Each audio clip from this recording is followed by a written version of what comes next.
من أتباعه من الصديقين والصالحين والشهداء.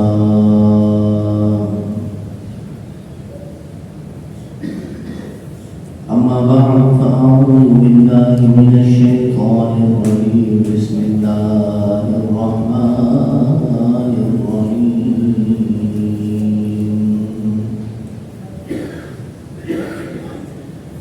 إنا أعطيناك الكوثر. صدق الله المولانا العظيم. وقال الله تبارك وتعالى في شأن حبيبه: إن الله وملائكته يصلون على النبي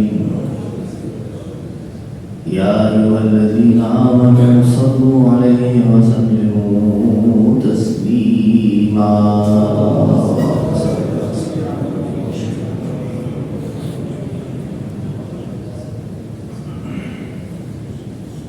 ذکر اہل بیت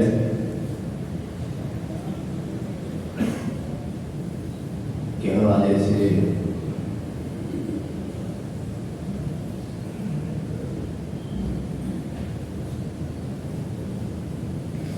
ہر زمانے میں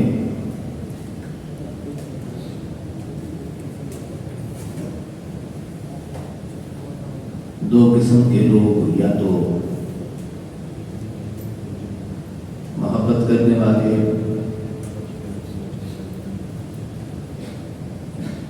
یا پھر بغض رکھنے والے.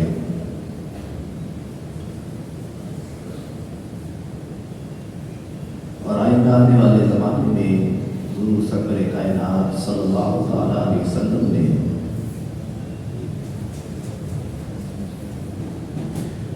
اپنے واضح ارشادات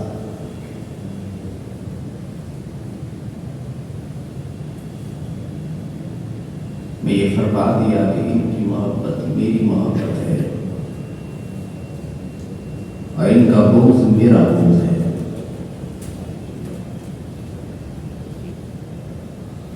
آیہ مبارکہ کی تفاصیل کرتے ہوئے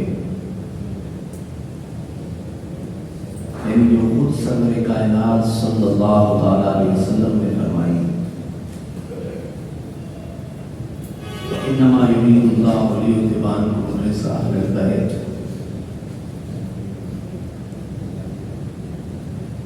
اور پھر اپنی کملی میں سیدنا علی، فاطمہ، حسن، حسین اور خود اپنی ذات مبارکہ کو سرور کائنات نے دے کر فرمایا: ہؤلاء اہل بیت، یہ میری اہل بیت ہے.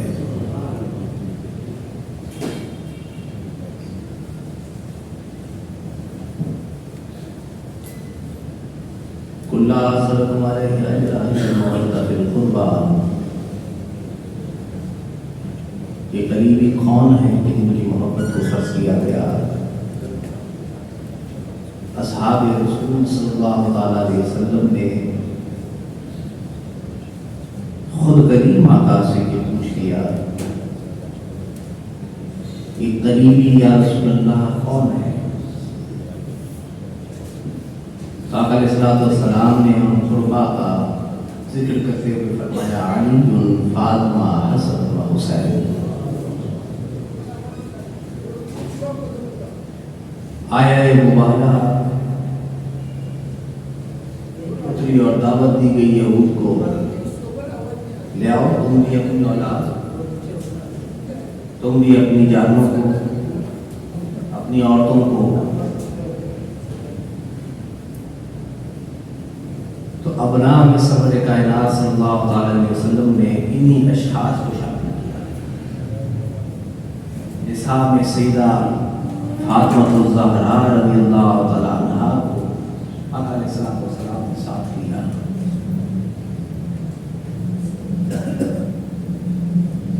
یہ ایک ایسا باب تھا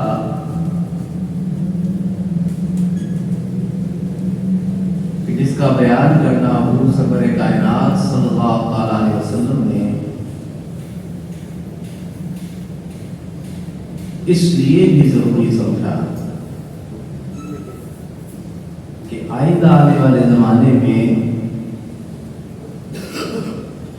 ایسے لوگ، ایسے فرقے، ایسے انسان پیدا ہوں گے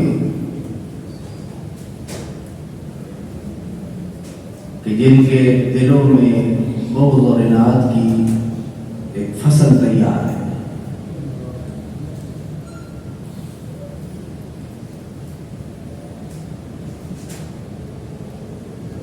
اور حضور سرور کائنات صلی اللہ علیہ وسلم سے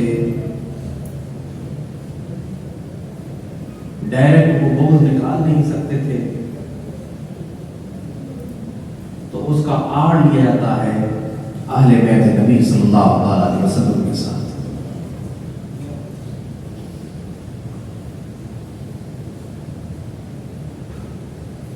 آپ اگر اپنے چار بڑے ائمہ، امام اعظم ابو حنیفہ، امام مالک، امام شافعی، امام احمد بن حنبل، ان کی اس حیات مبارکہ کو اگر صرف مطالعہ کریں تو معلوم چلتا ہے کہ ایسی محبت ان ائمہ کے اندر موجود ہے اہل بیت نبی صلی اللہ علیہ وسلم کی۔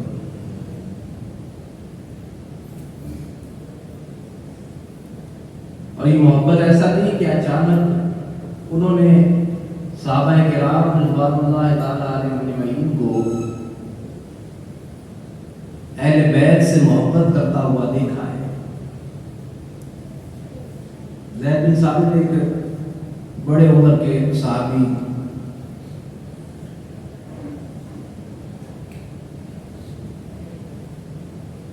تو وہ عمر رسیدہ ایک جنازہ کے اندر اپنے خاندان کے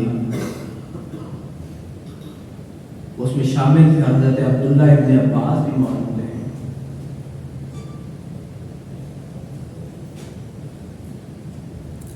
تو جب جنازہ پڑھ کے وہ سواری پر سوار ہونے لگے،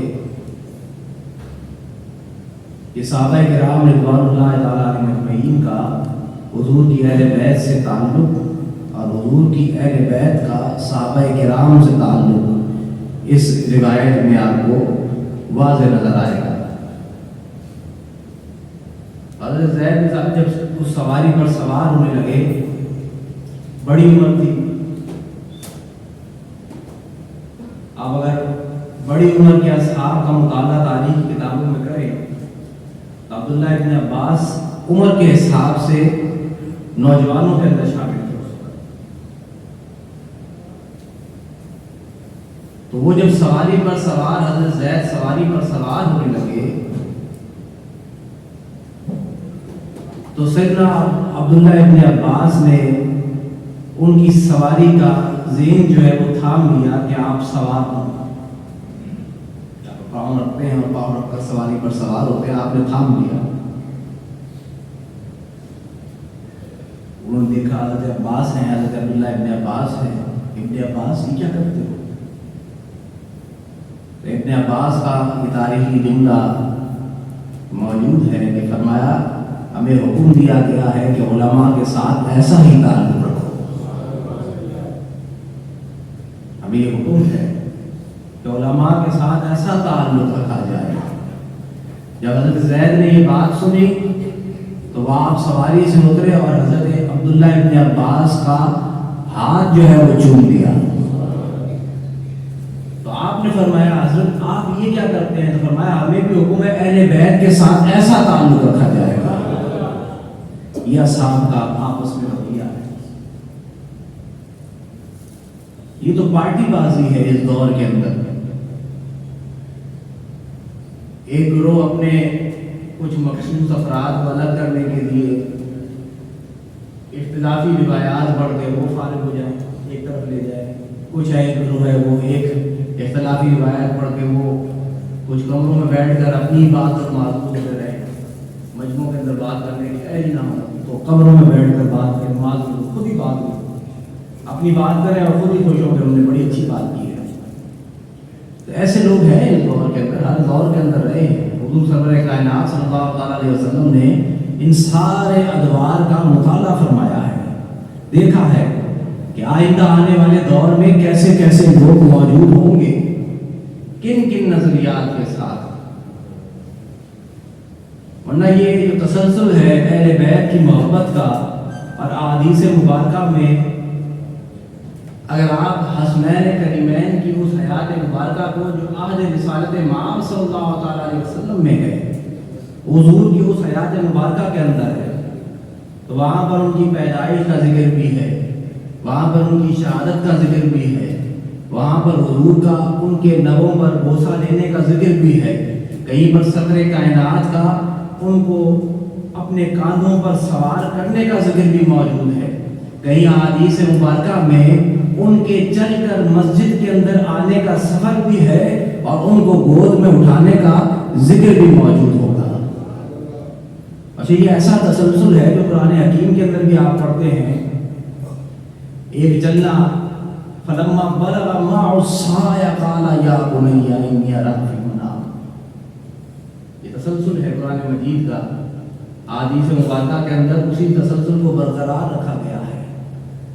انبیاء علیہ السلام کی اولاد کا چلنے کا، پیدائش کے ذکر تو آپ نے سنی ہے، حضرت عیسیٰ علیہ السلام کا، سیدنا یحییٰ کا، سیدنا موسیٰ علیہ السلام کا. یہ ذکر تو پیدائش کی بھی موجود ہے، ان کی نوجوانی کی بھی موجود ہے.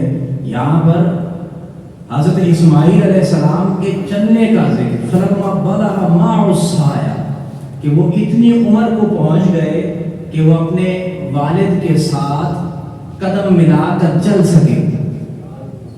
تو پھر ان کے والد نے خواب دیکھا ہے.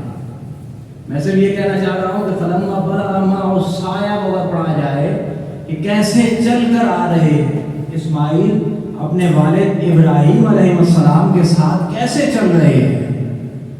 یہ ایک چال ہے، وہ چال جو حضرت اسماعیل علیہ السلام کی اپنے والد کے ساتھ ہے، اس کا ذکر قرآن حکیم فرما رہا ہے.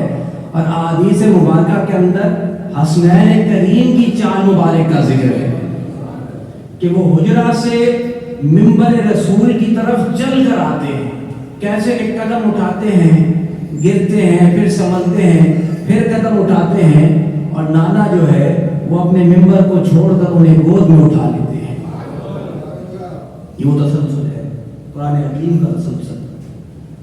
اس لیے ان خطرات کے پیش نظر آقا علیہ السلام نے کہیں پر سیدنا علی المرتضیٰ کے ہاتھ کو تھام کر فرمایا، کہیں پر بچوں کو کاندھوں پر اٹھا کر، کہیں پر ان کے لبوں کو بوسہ دے کر، کہیں پر ان کے رونے کی آواز کو سن کر حجرہ کے باہر سے کہ ان کے رونے کی آواز تکلیف دیتی ہے.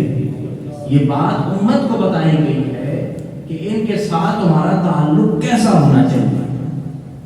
اس لیے آپ دیکھیں امام اعظم ابو حنیفہ علیہ الرحمہ 80 کی پیدائش ہے، اصحاب سے ملے ہیں، شاگرد رہے امام باقر صادق کے بھی، امام باقر کی بھی رہے اور امام جعفر صادق کے بھی شاگرد رہے. اور جب ایک ملاقات کا ذکر تاریخ میں لکھا کہ امام اعظم ابو حنیفہ علیہ الرحمہ جب حضرت جعفر صادق رضی اللہ تعالیٰ عنہ کے پاس ملاقات کے لیے پہنچے، آپ کو معلوم چلا کہ حضرت باقر موجود ہیں، تو آپ اپنے شاگردوں کے ہمراہ ان سے ملاقات کے لیے پہنچے.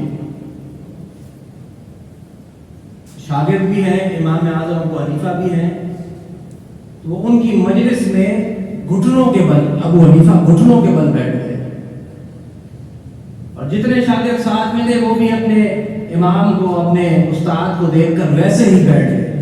اسی اسلام میں جب حضرت امام باقر کی نظر ان پر پڑی تو پوچھا یہ کون ہے؟ کہا کہ ابو حنیفہ کوفہ کے.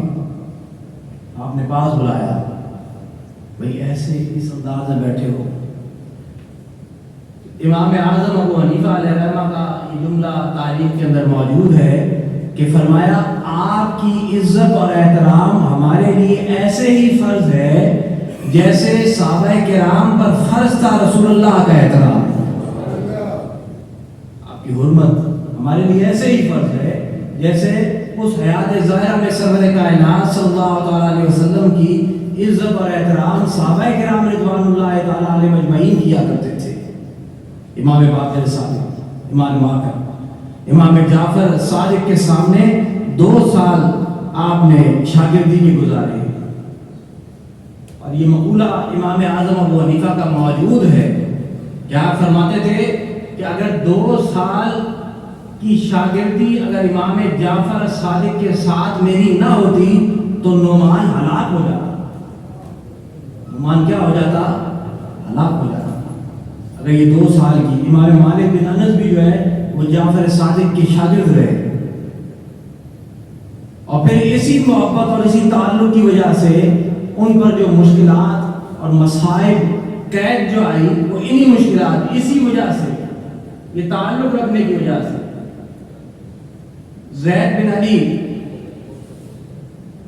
اہل بیت نبی صلی اللہ علیہ وسلم، آج ان کی مسند بھی جو ہے حدیث کی کتاب بھی بازاروں کے اندر موجود ہے، آپ اگر اس کا مطالعہ کریں تو ایسا محسوس ہوتا ہے کہ حنفی مسلک، کیونکہ امام اعظم ابو حنیفہ جو ہے وہ ڈائریکٹ شاگرد رہے ہیں امام جعفر صادق کے اور اہل بیت کے، ایسا مسئلہ وہ حدیث مبارکہ کے نقل کرتے ہیں، فقہ کی کوئی بات جو ہے زید بن علی کرتے ہیں، اور یہ دستور رہا امام اعظم ابو حنیفہ کا کہ 12,000 درہم جو ہے وہ امام زید بن علی کی خدمت میں پیش کیا کرتے ہیں، اہل بیت اطہار کی خدمت میں 12,000 درہم پیش کیا کرتے ہیں۔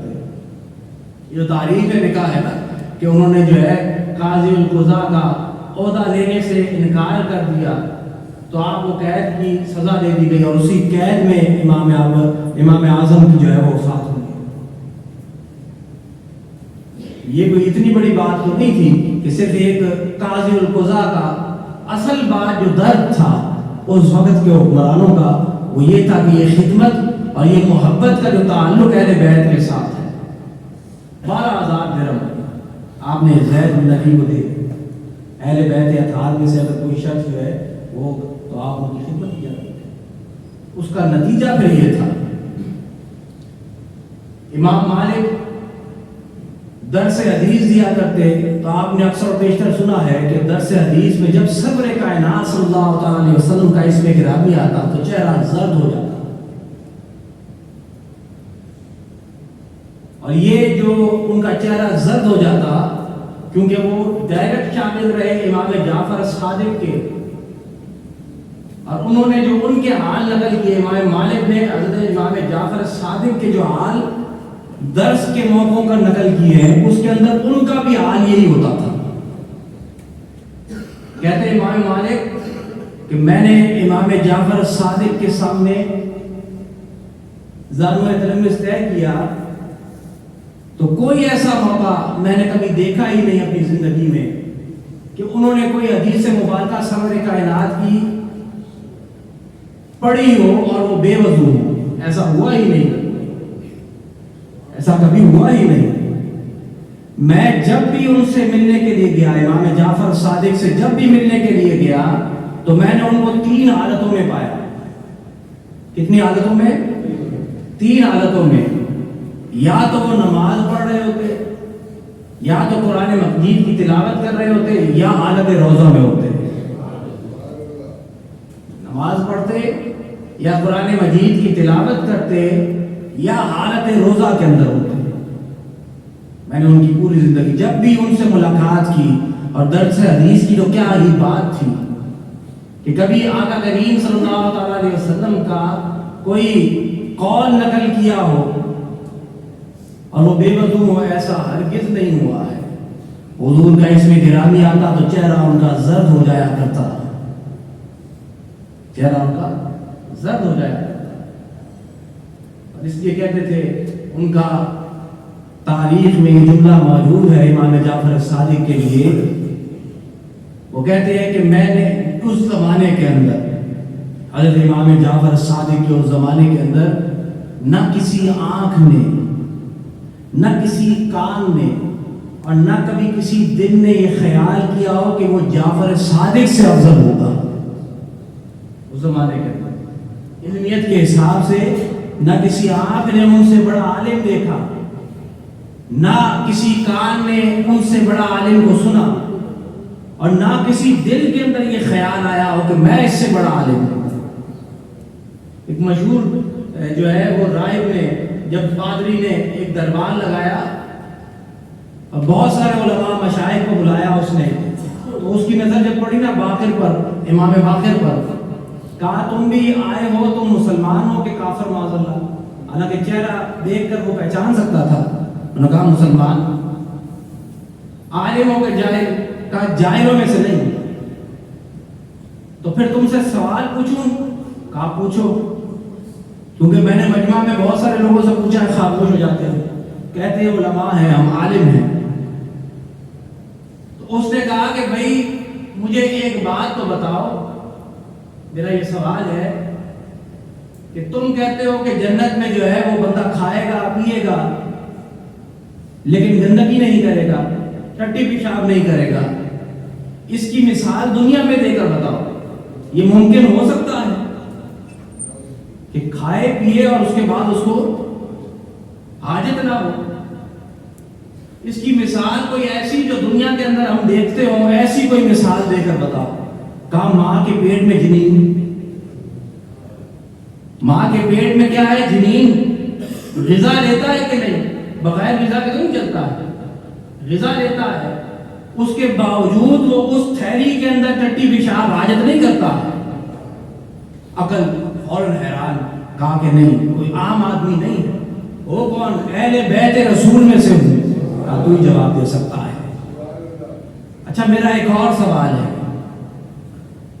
وہ سوال یہ ہے کہ تم یہ بتاؤ، کیونکہ تم مجھے لگتے ہو اس نے الگ کر دیا کہ یہ عام آدمی نہیں ہے، اہل بیت رسول ہے اور صاحب علم آدمی ہے، صاحب کمال آدمی ہے۔ انہوں نے امام جعفر صادق کو الگ کیا، اس نے اسقف نام تھا یا غالباً۔ تو اس نے پھر دوسرا سوال رکھا، مسلمانوں کا یہ عقیدہ ہے کہ جنت کے پھل کھائیں گے، اتنے سارے مسلمان جنت میں جائیں گے، جنت کے پھل کھائیں گے، ان پھلوں میں کمی نہیں آئے گی۔ یار ایک درخت پر ایک پھل آپ کھاتے ہیں، کمی آتی ہے کہ نہیں؟ آتی ہے کہ نہیں؟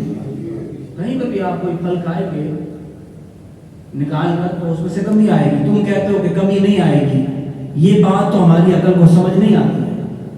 اس کی مثال بھی ذرا دنیا میں سے دے کر دکھاؤ نا، کہ دنیا میں سے کوئی مثال ہمیں دے کر بتاؤ کہ واقعی میں میری عقل کو لگے یہ بات کہ بھئی پھل کھا رہا ہے مسلمان جنتی، لیکن اس پھل میں کوئی کمی نہیں، ویسے کا ویسا، اس میں کمی نہیں آئے گی۔ تو اس کی مثال دنیا میں، اس نے کہا اس کی مثال آگ کی سی ہے، ایک الاؤ روشن ہے، اس میں سے آپ 10 دیے جلا لیں، اس میں سے آپ 10 دیے جلا لیں، اس آگ میں کوئی کمی آئے گی؟ تم کہتے ہو دنیا کی مثال، تو یہی تو دنیا کی مثال ہے۔ دنیا میں تمہیں مثال دے رہا ہوں، بھئی آگ الاؤ جل رہا ہے، آپ اس میں ایک موم بتی جلائیں، اس کے بعد اسی موم بتی سے سینکڑوں موم بتیاں جلا لیں، کوئی اس پہلی موم بتی کی آگ میں روشنی میں کوئی کمی آتی ہے؟ اسی طریقے سے دنیا جنت میں جانے کے بعد جب بندہ پھل کھا رہا ہوگا تو اس میں کوئی کمی واقع نہیں ہوگی۔ جنت ویسے ہی نور ہے، یہ صاحب عقل لوگ، اس لیے کہتے تھے امام اعظم ابو حنیفہ، یہ ڈائریکٹ شاگرد امام باقر کی بھی رہے اور امام جعفر صادق کی، امام جعفر صادق کے لیے تو خاص طور پر انہوں نے فرمایا 2 سال جو میں نے شاگردی کی ہے، اگر یہ شاگردی نہیں ہوتی، یہ اگر زانو تلمذ نہیں ہوتا تو نعمان جو ہے وہ ہلاک ہو جاتا۔ ادب اور محبت کا، اور اسی ادب اور محبت کی وجہ سے یہ صحبتیں امام اعظم ابو حنیفہ کو بھی قید، امام مالک کے ساتھ بھی جو سلوک ہوا کہ آپ اپنے گھر کے اندر جو ہے وہ قید ہو کر رہ گئے، کیونکہ اہل بیت کا ذکر کیا کرتے، ان کے ساتھ عزت احترام محبت کا تعلق، تو پھر یہاں تک کہ آپ کو جو ہے ذلت کے طور پر ذلیل کرنے کے لیے گدھوں پر سوار کر کے داڑھی مونڈ دی، سر مونڈ دیا اور گھمایا کرتے، اور آپ جب اس بازار سے گزرے نہ کہا کہ مجھے پہچانتے ہو؟ جو پہچانتا ہے وہ تو ٹھیک ہے، جو نہیں پہچانتا ہے تو وہ جانے کہ میں مالک بن انس ہوں۔ آج مدینہ المنورہ میں جو ہے مدفون ہے۔ اس کے بعد وہ اپنے گھر کے اندر امام شافعی کے ساتھ، ان کا بھی دستور اہل بیت کے ساتھ یہی تھا، ان کا بھی دستور اہل بیت کی محبت کی وجہ سے اور ذکر اہل بیت کی وجہ سے امام شافعی پر اس زمانے کے متشدد مولویوں نے فتویٰ دیا تھا کہ یہ شیعہ ہے، متشدد، جس کو آج کے زمانے کے اندر کہتے ہیں نظریاتی دہشت گرد۔ ایک زمانہ کراچی شہر کے اندر دہشت گردی کا تھا، جو آپ کے سامنے ہو کر گزرا ہے۔ دہشت گردی کا مال چھین لیا، پتے لے لیے، کھالے چھین لیے، یہ دہشت۔ ایک آج کا زمانہ ہے یہ نظریاتی دہشت گرد، وہ پنپ رہے ہیں اس زمانے کے اندر۔ تو اس زمانے کے جو نظریاتی دہشت گرد تھے، انہوں نے امام شافعی کی یہ محبت دیکھ کر ان سے کہا، ان پر یہ فتویٰ لگایا کہ یہ شیعہ ہے، کیونکہ آپ کے اشعار کے اندر آپ نے کہا کہ تمہاری اہل بیت کی محبت ہم پر اس لیے فرض ہے۔ اشعار کے اندر انہوں نے نقل کیا کہ اہل بیت کی محبت اس لیے ہم پر فرض ہے کہ ہماری نماز ہی مکمل نہیں ہوتی ہے اہل بیت پر درود پڑے ہوئے،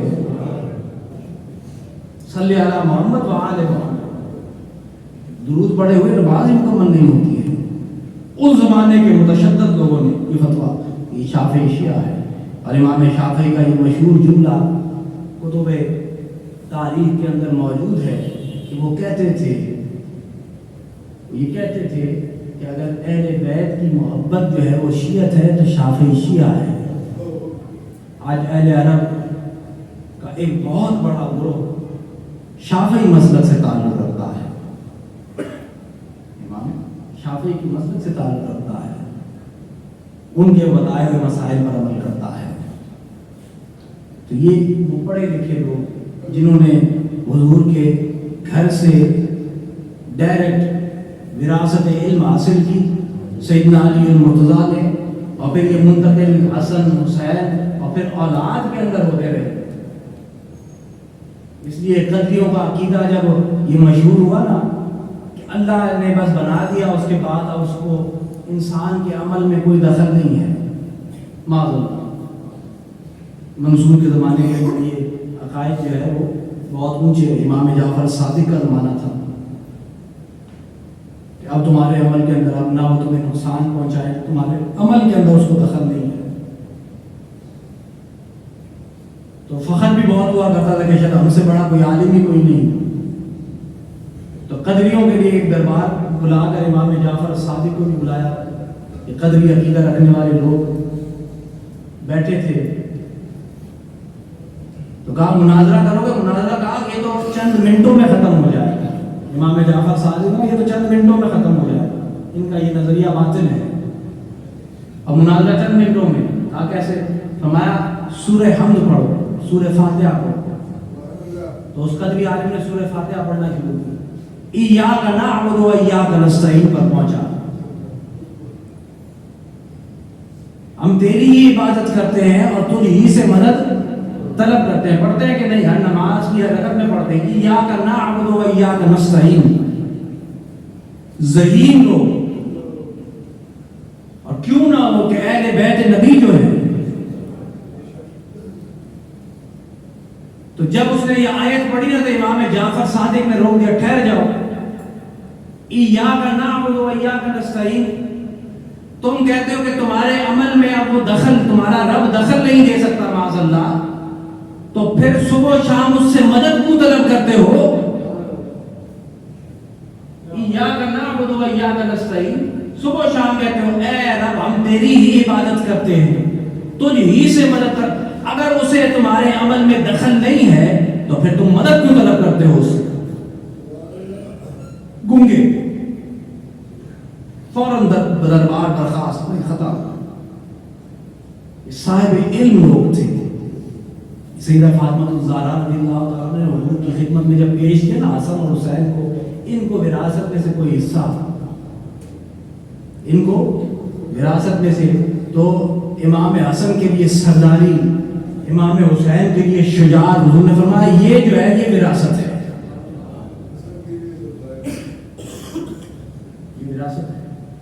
سیدہ فاطمہ الزہرا نے رضی اللہ تعالیٰ عنہا نے جب پیش کیا، اچھا یہ آئمہ اہل بیت ہے، امام اعظم ابو حنیفہ، امام مالک، امام احمد ابن حنبل، کوڑے لگائے جاتے ہیں، بوڑھے آدمی کو کوڑے لگائے جاتے ہیں، 80 سال کی بوڑھے آدمی کو، اور اسی پاداش میں لگائے جاتے ہیں۔ پھر لگائے جاتے، پھر بے ہوش ہو جاتے، پھر لگائے جاتے، اور اسی قید کے اندر جو ہے ان کی شہادت ہوئی۔ اب جب وہ صحابہ کرام کے آپ وہ مبارک ادوار پڑھیں اور ان سیرتوں کو پڑھیں تو اصحاب کا بھی سرور کائنات صلی اللہ تعالیٰ علیہ وسلم کے گھر والوں کے ساتھ تعلق محبت والا، خوشی والا ہمیشہ رہا ہے۔ اس لیے جب عبداللہ ابن عمر نے سیدنا عمر ابن خطاب سے، اپنے والد سے، کیونکہ ہم عمر بھی ہیں امام حسین، تو جب وظیفہ امام حسن حسین کا زیادہ مقرر کیا تو ابن عمر نے سوال کیا کہ ان کو زیادہ آپ نے وظیفہ مقرر کیا ہے، تو سیدنا عمر بن خطاب کا یہ جملہ اکثر و بیشتر آپ سنتے رہے کہ تیرے نانا جو ہے محمد رسول اللہ نہیں ہے، تیرے نانا جو ہے محمد، تیری والدہ فاطمہ تو زہرا نہیں ہے، حسن حسین ہے، وہ اہل بیت نبی صلی اللہ تعالیٰ علیہ وسلم، حضور کا ایک تعلق رہا ہے، حضور کا ایک تعلق رہا ہے۔ عمر بن عبدالعزیز کے دور کے اندر بھی ایک اہل بیت میں سے عبداللہ نام، حضرت سیدنا عبداللہ غالب امام حسن کی اولاد میں سے، تو وہ عمر بن عبدالعزیز سے ملنے کے لیے کوئی ضروریات، کوئی چیزیں ان کو چاہیے تھی، تو حضرت عمر بن عبدالعزیز رضی اللہ تعالیٰ عنہ کے دور کے اندر، اس دور خلافت کے اندر وہ گئے اور ان کے دربار میں جب پہنچے تو وہ اپنے دربار میں جب ان کو دیکھا نا تو چہرہ ان کا زرد ہو گیا، آنکھوں میں آنسو آ گئے۔ انہوں نے عزت اور احترام کے ساتھ اس سید اولاد کو فرمایا، حضور کی اولاد کو فرمایا کہ بیٹا ادھر مت آیا کرو، یا تو لکھ کر بھیج دو یا کسی غلام کو بھیج دیا کرو، تمہیں جو ضرورت ہوگی تمہارے گھر میں پوری ہو جائے گی، یہ زحمت نہ کرے، ورنہ ہم قیامت کے دن کیا جواب دیں گے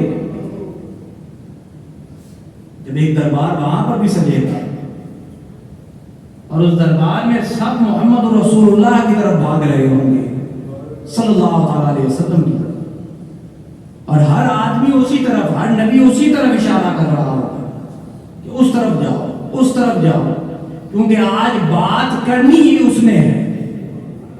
آج کوئی خطیب نہیں ہوگا، انہوں نے فرمایا کوئی خطیب نہیں ہوگا، میں اس دن خطیب ہوں گا، صرف کلام کرنے والا، بات کرنے والا نہیں، خطیب، خطاب کرنے والا۔ جس دن کوئی بات کرنے والا نہیں ہوگا وہاں پر اس وقت میں بات کرنے والا، میں خطیب ہوں گا تمہاری طرف سے۔ اور خود اللہ رب العزت فرمائے گا، مسلم بخاری کی روایات کے اندر موجود کہ اللہ رب العزت خود فرمائے، جب آقا علیہ السلام ایک طویل سجدہ فرمائیں گے تو آقا علیہ السلام سے فرمایا جائے گا، حکم ہوگا اے محمد اپنے سر کو اٹھائیے اور اپنا چہرہ پر نور ہمیں دکھائیے، مانگیے جو مانگنا ہے، شفاعت کیجئے جس کی شفاعت کرنی ہے۔ ایک دربار اس دن ہم کیا جواب دیں گے؟ اہل بیت نبی ہمارے دروازوں پر لکھ کر بھیجو، یا اپنا کوئی غلام جو ہے وہ اس کے ذریعے پیغام بھیج دے ہمیں، کیا تو آپ کے گھر کے اندر یہ خادم، یہ غلام، آپ کا غلام، یہ جو ہے وہ حاجت پوری کرے گا، آپ کی ضروریات کو پورا کرے گا۔ یہ تعلق ہے اہل بیت کا، اہل بیت سے صحابہ کرام رضوان اللہ تعالیٰ اجمعین کا اور اہل السنہ کے 4 بڑے ائمہ کا۔ آپ فالوورز ہیں، اگر حنفی فالوورز ہیں تو امام اعظم ابو حنیفہ کا یہ طریقہ کار رہا ہے، مالکی ہے تو امام مالک کا یہ طریقہ کار ہے، شافعی ہے تو شافعیوں کا یہ طریقہ کار ہے، امام احمد ابن حنبل حنبلی ہے تو امام احمد ابن حنبل کا یہ طریقہ کار ہے۔ ان کی محبت جو ہے وہ خارجیت نہیں ہے، ان کی محبت جو ہے وہ داخل کرتی ہے اسلام کے اندر انسانوں کو۔ ایک شخص کہتا ہے کہ مجھے رسول اللہ سے محبت ہے، اہل بیت سے نہیں ہے، جھوٹ بولتا ہے۔ آپ نے رسول اللہ صلی اللہ تعالیٰ علیہ وسلم کو تو نہیں دیکھا، جس نے اولاد کو دیکھا ہے اس اولاد کو دیکھ کر رسول کو دیکھ رہے ہوتے تھے. حسن اور حسین کو جمع کیا کرتے تھے اور حضور سرور کائنات صلی اللہ تعالیٰ علیہ وسلم کو دیکھا کرتے تھے. آپ دیکھیں نا روایات کے اندر ہے کہ امام حسن سر مبارک سے لے کر سینہ تک، امام حسین سینہ مبارک سے لے کر قدموں تک حضور کے مشابہ. تو اگر یہ دونوں شہزادے ساتھ کھڑے ہو جاتے تھے تو تصویر یار مکمل ہو جایا کرتی تھی، حضور کو دیکھ لیا کرتے تھے. اس لیے فرمایا ان کی محبت میری محبت اور ان کا بغض حضور نے فرمایا میرا بغض. جو ان سے لڑے گا حضور سرور کائنات نے فرمایا وہ مجھ سے، اور جو مجھ سے لڑ رہا ہے وہ اللہ سے جنگ کر رہا ہے. جو مجھ سے یعنی رسول اللہ سے اگر کوئی شخص لڑتا ہے تو وہ کس سے لڑ رہا ہے؟ اللہ سے. اور اللہ سے لڑنے والے کبھی جیت سکے ہیں؟ کبھی جیت سکے؟ بڑی بڑی طاقتیں، خدائی کا دعویٰ کرنے والے لوگ، تمہارے سے زیادہ جسم رکھنے والے، جسمانی طاقت تم سے زیادہ رکھنے والے، ان کا حال کیا ہوا؟ بستیوں کی بستیاں ادھیڑ دی اللہ رب العزت نے. کہیں پر پتھروں کی بارش، کہیں پر شولوں کی بارش، کہیں پر زمین کو الٹ کر رکھ دیا، اور تم ان بستیوں سے ہو کر گزرتے ہو. یہ بھی جو آ رہا نا سیلاب، ہمدردیاں، صرف مساجد میں اذان دینے سے مصیبتیں نہیں ڈرتی ہیں. وہ 4,000 5,000 روپے کا خیمہ جو ہے وہ اگر 10,000 میں بیچ رہے ہو تو قیامت کے دن جواب تو دینا ہے نا. تمہیں حیا نہیں آتی ہے، تم کہتے ہو کہ اللہ ہم پر مہربان. تم بندوں پر کب مہربان ہوگے؟ آج کہتے ہیں مخیر حضرات سے جو ہے وہ چندہ کی اپیل ہے، حکومتیں کہتی ہیں مخیر حضرات سے. اور رشوت کے طور پر جو اسمبلی ممبرز کو پیسہ تم بیچ رہے تھے اس وقت مخیر حضرات یاد نہیں؟ اس وقت تمہارے پاس پیسہ بہت تھا. یہ ڈوبے ہوئے لوگ جو ہے صرف دعاؤں کے نہیں، تمہاری اخلاقی اقدار بھی تو ہوں. جب ضرورت پڑتی ہے کسی چیز کی، آٹا کم ہو جائے تو تم اپنی قیمتیں بڑھا دو، دوائیں کم ہو جائے تم قیمتیں بڑھا دو. خیموں کی ضرورت ہو کہتے 4,000 روپے کا، آج جو ہے وہ 10,000 روپے کا. حاجی صاحب 5 وقت کے نمازی ہیں، مسجد کے اندر نماز با جماعت پڑھتے ہیں، لیکن خیمہ وہ بیچ رہے ہیں 10,000 روپے کا. ان کو خوف خدا نہیں ہے. یہ سمجھتے ہیں کہ یہ چھت ان کے اوپر ساری قیامت تک قائم رہے گی. نہیں، تم نے بھی مرنا ہے. محتاج کر دے وہ سیکنڈوں کے اندر، اس کے لیے کوئی مشکل ہے؟ کوئی مشکل نہیں ہے. اپنے اخلاقی کردار کو بھی درست کرو نا. حجاج بن یوسف سے جب کہا نا کہ تم جب اس حکومتی سیٹ پر بیٹھا ہے تو تجھے تو عمر ابن خطاب جیسا جو ہے انصاف قائم کرنا چاہیے تھا. تو اس ظالم نے جواب دیا، تو جواب بھی جو ہے نا اس نے اس معاشرے کے حساب سے دیا، آج کے معاشرے سے کے حساب سے. لوگوں نے کہا نا کہ بھائی تو جو ہے جب اتنا بڑا عہدہ تجھے مل گیا تو انصاف عمر جیسا تو کر. تو اس نے جواب دیا کہ تم بھی تو ابو ذر جیسے بنو نا. تمہارا قانون جو ہے، تمہارے کرتوت جو ہے وہ قارون اور فرعون جیسے ہو. حکمرانوں کو تم عمر ابن خطاب جیسا چاہتے ہو. جہاں پر تم دیکھتے ہو کہ یہاں پر کاروباری فائدہ ہے، وہاں تم شریعت کو چھوڑ کر اپنا کاروباری فائدہ دیکھتے ہو. اسلامی نظام حکومت، اسلامی نظام حکومت کا آغاز آپ کے اپنے گھر سے ہوگا، معاشرے سے نہیں، آپ کے اپنے گھر سے ہوگا. اس کا آغاز اپنے گھر سے کریں. اپنے رشتہ داروں سے تبلیغ کا آغاز حضور سرور کائنات نے کہاں سے کیا؟ اپنے گھر والوں کو، اہل بیت کو. پھر معاشرے کے اندر، خان دوستوں کے اندر، محلہ کے اندر. وہ نہیں ہے معاشرے کے اندر اس کام کرتا ہے. گھر والے ان کو فارغ. اللہ رب العزت ہمیں دین پر پورا عمل کرنے کی توفیق عطا فرمائے. وآخر دعوانا الحمدللہ.